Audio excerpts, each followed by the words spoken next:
प्यारे बच्चों, आज 28/6/2022 को सेकेंड सिटिंग में क्लास 9th सामाजिक विज्ञान विषय का परीक्षा हुआ। उसी का आंसर आप लोगों को इस वीडियो के माध्यम से बताऊंगा। आप लोग एक बार मिलान कर लीजिए। शुरू करने से पहले आपसे निवेदन है कि अपने चैनल इकोनॉमिक्स प्लस पर नए हैं तो चैनल को जरूर सब्सक्राइब कर लें, घंटी के आइकन को दबाकर ऑल नोटिफिकेशन ऑन कर लें। साथ ही सामाजिक विज्ञान के बच्चों तक ये वीडियो जरूर शेयर करें। तो चलिए हम लोग आज कुछ नया सीखते हैं।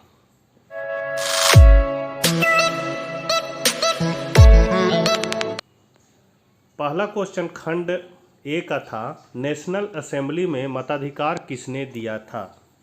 तो इसका आंसर है, फ्रांस में नेशनल असेंबली चुनने के लिए मतदान का अधिकार कुछ लोगों को ही प्राप्त था। जो लोग 2/3 कर चुकाते थे, जो सक्रिय नागरिक थे, उन्हें ही मतदान करने का अधिकार प्राप्त था। महिलाएं मतदान नहीं कर सकती थी।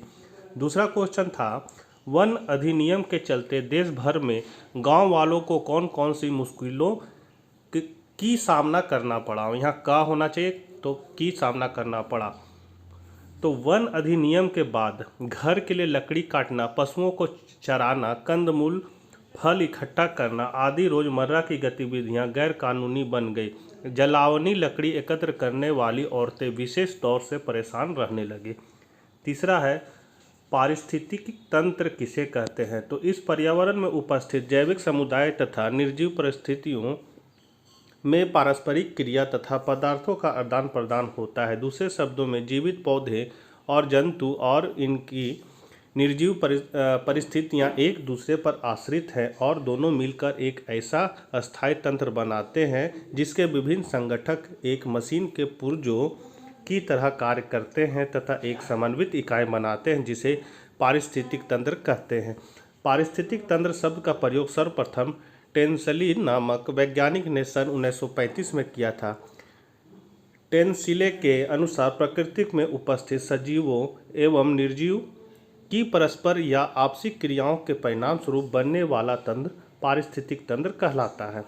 चौथा क्वेश्चन था, जैव विविधता का संरक्षण से क्या तात्पर्य है? तो जैव विविधता संरक्षण का आशय जैविक संसाधनों के प्रबंधन से है, जिससे उनके व्यापक उपयोग के साथ साथ उनकी गुणवत्ता भी बनी रहे। चूँकि जैव विविधता मानव सभ्यता के विकास की सभ्यता है, इसलिए इसका संरक्षण अति आवश्यक है। जैव विविधता हमारे भोजन, कपड़ा, औषधि, ईंधन आदि की आवश्यकताओं की पूर्ति के साथ साथ पर्यावरण संरक्षण में भी महत्वपूर्ण भूमिका अदा करती है।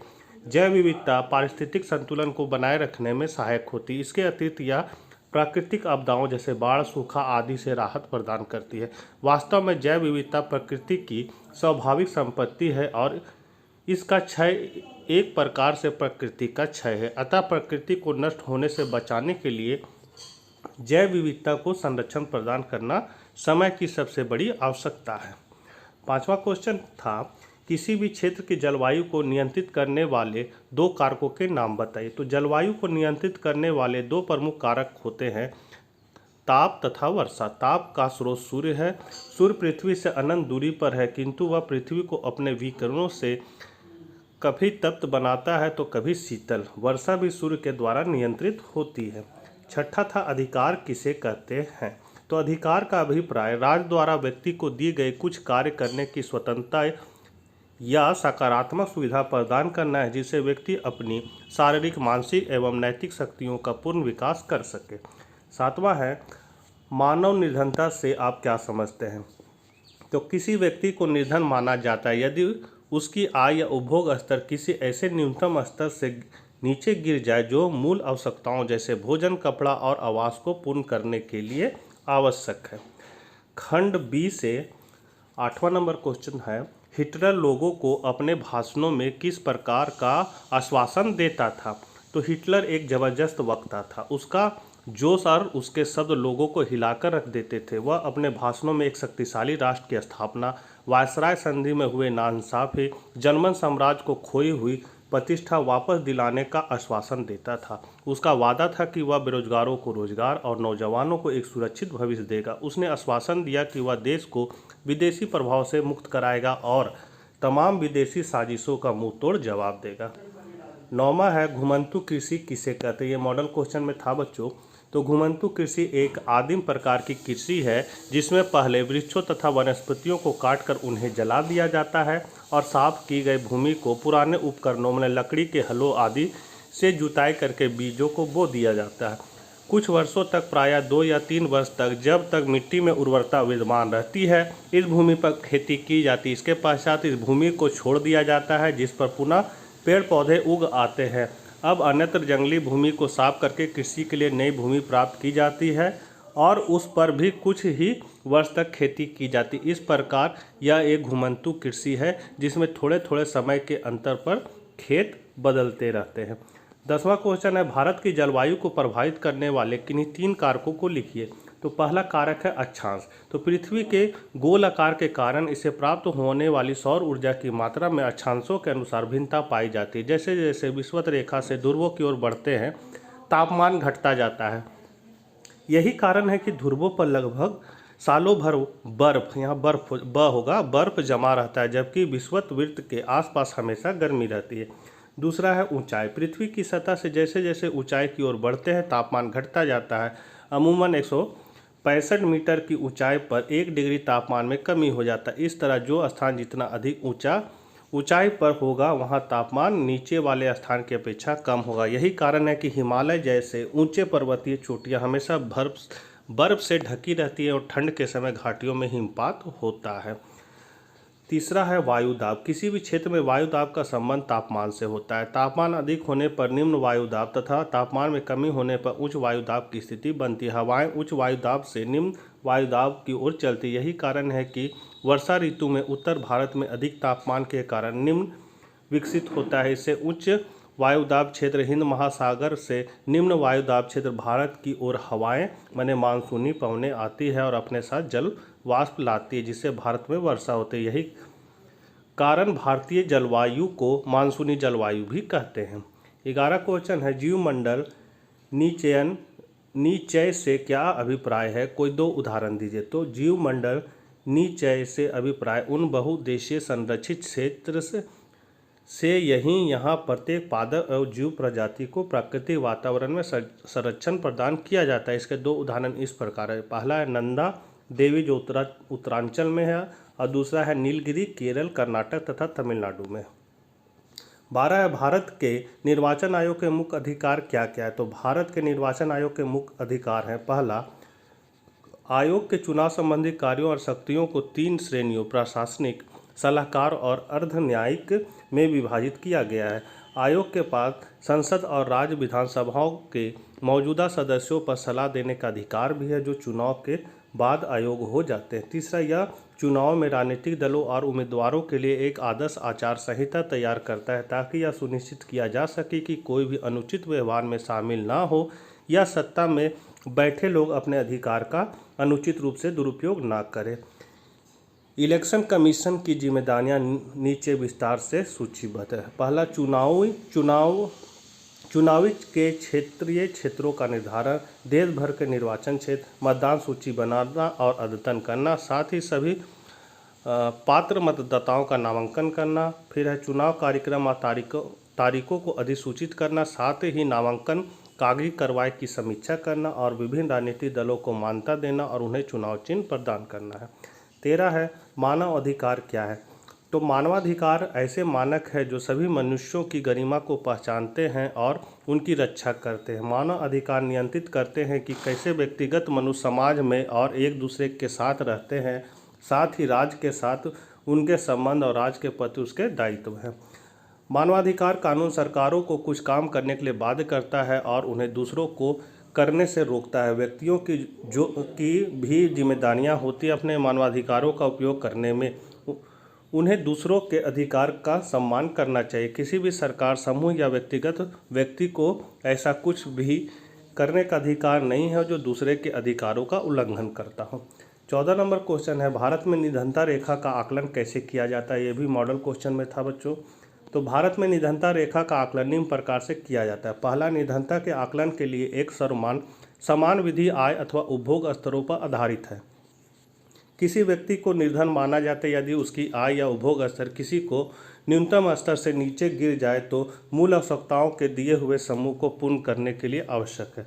दूसरा, भारत में निर्धनता रेखा का निर्धारण करते समय जीवन निर्वाह के लिए खाद्य आवश्यकताओं, कपड़ों, जूतों, ईंधन और प्रकाश, शैक्षणिक एवं चिकित्सा संबंधी आवश्यकताओं आदि पर विचार किया जाता है। तीसरा है, निर्धनता रेखा का आकलन करते समय खाद्य आवश्यकताओं के लिए वर्तमान सूत्र वांछित कैलोरी आवश्यकताओं पर भी आधारित है। भारत में स्वीकृत, यहाँ स्वीकृत हो जाएगा, स्वीकृत कैलोरी आवश्यकता ग्रामीण क्षेत्रों में 2400 कैलोरी प्रति व्यक्ति प्रतिदिन व नगरीय क्षेत्रों में 2100 कैलोरी प्रति व्यक्ति प्रतिदिन है। उदाहरण स्वरूप वर्ष 2000 में किसी व्यक्ति के लिए निर्धनता रेखा का निर्धारण ग्रामीण क्षेत्रों में 454 प्रतिमाह किया गया था। सी नंबर क्वेश्चन, माने खंड सी से 15 नंबर क्वेश्चन है, नाजियों ने जनता पर पूरा नियंत्रण हासिल करने के लिए कौन कौन से तरीके अपनाए। तो सन 1933 में जर्मनी का चांसलर बनने के बाद हिटलर ने राज्य एवं जनता पर नाजियों के माध्यम से पूर्ण नियंत्रण हासिल करने के लिए निम्नलिखित तरीके अपनाए। पहला, विशेषाधिकार अधिनियम मार्च 1933 द्वारा संसद के समस्त अधिकार हिटलर को देकर राज्य में तानाशाही स्थापित कर दी गई। दूसरा, नाजी पार्टी और उससे जुड़े संगठनों के अलावा सभी राजनीतिक पार्टियों और नयनों पर पाबंदी लगा दी गई। तीसरा, अर्थव्यवस्था, मीडिया, सेना और न्यायपालिका पर राज्य का पूर्ण नियंत्रण स्थापित हो गया। चौथा, पूरे समाज को नाजियों के हिसाब से नियंत्रण और व्यवस्थित करने के लिए विशेष निगरानी और सुरक्षा दस्ते गठित किए गए। 16 नंबर क्वेश्चन है, भारत में होने वाली मानसूनी वर्षा एवं उसकी विशेषताओं का उल्लेख कीजिए। तो भारत में होने वाली मानसूनी वर्षा एवं उसकी विशेषता निम्नलिखित है। पहला, भारत में मानसून अनिश्चित होता है। दूसरा, भारत के विभिन्न स्थानों में वर्ष प्रतिवर्ष प्राप्त होने वाली वर्षा की मात्रा में बहुत परिवर्तनशीलता पाई जाती है। ये 15% से 80% तक होती है। मानसून में भारत के सभी भागों में एक समान वर्षा नहीं होती। अलग अलग क्षेत्रों में प्राप्त होने वाली वर्षा की मात्रा में अंतर पाया जाता है। मानसून और ग्रीष्मकालीन मानसून की अवधि में भी अंतर पाया जाता है। लगातार भारी वर्षा के अंतराल के बाद बिना वर्षा वाला शुष्क अंतराल होता है। भारत में होने वाली मानसूनी वर्षा की एक प्रमुख समस्या बाढ़ और सूखा है। एक ओर लगातार भारी वर्षा से बाढ़ आ जाती है, वहीं दूसरी ओर मानसून की विफलताओं के कारण कुछ क्षेत्रों में सूखा पड़ता है। 17 नंबर क्वेश्चन है, संविधान में वर्णित नागरिक के किसी एक मौलिक अधिकार का वर्णन कीजिए। तो समानता का अधिकार। इसका अर्थ है कि भारत में जाति, वर्ण, जन्म, नस्ल, लिंग, जन्म स्थान आदि आधार पर राज्य किसी भी नागरिक के साथ भेदभाव नहीं करेगा। दूसरा था स्वतंत्रता का अधिकार। भारत के सभी नागरिकों को विचार प्रकट करने, भाषण देने और अपने तथा अन्य व्यक्तियों के विचारों के प्रचार की स्वतंत्रता प्राप्त है। शांतिपूर्ण और बिना किसी शस्त्रों के सभा, जुलूस या प्रदर्शन आयोजित करने की स्वतंत्रता प्राप्त है। तीसरा है शोषण के विरुद्ध अधिकार। इस अधिकार के तहत कोई भी व्यक्ति किसी का शोषण नहीं कर सकता है, जैसे हरिजनों, स्त्रियों और भूमिहीन कृषकों का शोषण नहीं किया जा सकता है। चौथा है धार्मिक स्वतंत्रता का अधिकार। यहाँ प्रत्येक व्यक्ति को अपना धर्म का प्रचार प्रसार करने का अधिकार प्राप्त होता है। कोई भी व्यक्ति किसी भी धर्म को मान सकता है, उसे अपना धर्म चुनने का अधिकार प्राप्त होता है। पांचवा है संपत्ति का अधिकार। भारतीय संविधान द्वारा नागरिकों को संपत्ति का अधिकार दिया गया है। किसी भी व्यक्ति को उसके संपत्ति से अलग नहीं किया जा सकता है। छठा और सातवां देख लीजिए बच्चों। हम लोग अब 18 देखते हैं। ये थोड़ा हार्ड क्वेश्चन आ गया था। मौसमी भूखमरी और दीर्घकालीन भूखमरी में भेद किए। तो मौसमी भूखमरी में क्या है, तो यह कृषि उत्पादन में आई गिरावट से उत्पन्न होता है, पूरे साल काम न मिलने से उत्पन्न होता है, और तीसरा है बाढ़, सूखा जैसे आपदाओं से उत्पन्न होता है। दीर्घकालीन भूखमरी है सो हमेशा से कम आय हो तो उस प्रकार की भूखमरी लगातार बने रहते हैं। दूसरा, वे खाद्यान्न खरीदने में असमर्थ होता है। ऐसी भूखमरी अपर्याप्त खुराक से उत्पन्न होता है। अपर्याप्त, यहाँ हो जाए ऐसी भूखमरी अपर्याप्त खुराक से उत्पन्न होती है। 19 नंबर क्वेश्चन है, भारत के मानचित्र पर भारत में दक्षिण पश्चिम मानसून की दिशा को बताइए। तो यहाँ आप लोग देख सकते हैं बच्चों, इस ग्राफ को देख लेना है। ये दक्षिण पश्चिम मानसून पवनों की स्थिति को बता रहा है। एक बार इधर से जाता है, फिर इधर जाता है, और फिर यहाँ से ऐसे करके भी इधर जाता है। तो आशा करते हैं आप लोगों ने बढ़िया से आंसर मिला लिया होगा और आप लोगों ने बहुत सारे सही आंसर दिए होंगे। आप लोग का मार्क्स अच्छा आएगा। मिलते हैं नेक्स्ट वीडियो में, तब तक के लिए आज्ञा दीजिए। Bye bye.